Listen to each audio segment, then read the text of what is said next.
Hi, this is Kari from Bookopolis, and I'm excited to share three of my favorite verse novels with you today. These are all middle grade novels, so I'd say good for kind of third to fourth grade, all the way up through eighth grade or so.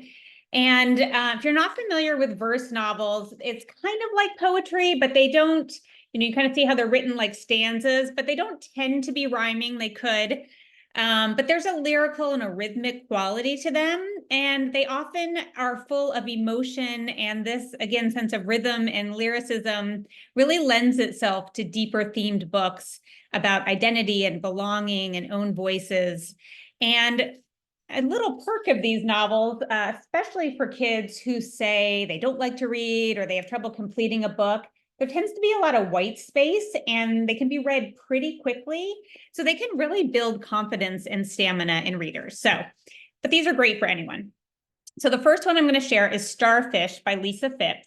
And this is about 11-year-old Ellie, who lives by what she calls fat girl rules to really make herself smaller and not stand out so much. And she has been bullied and fat shamed really for most of her life since she was about 5 by friends, people in her community, even her own mom.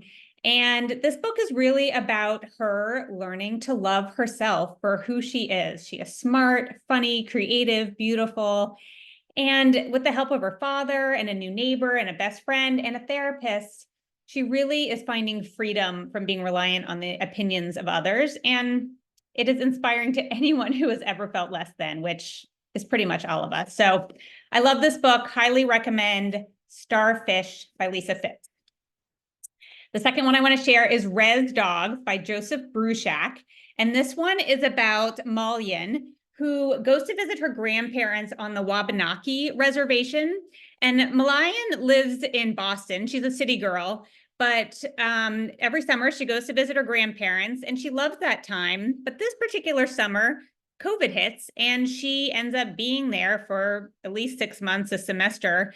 And she loves her grandparents, but it's hard to be away from home. And she really uses this time to listen to the oral stories and traditions of her family and get to know her family.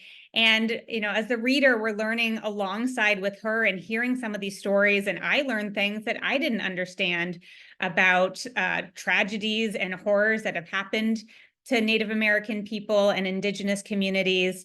But it's a really beautiful story about family and relationships and identity. And so highly recommend Res Dogs by Joesph Bruchac. And the last one I'm going to share is Other Words for Home by Jasmine Warga. All of these are award-winning books. This one won the Newbery Honor a couple of years ago.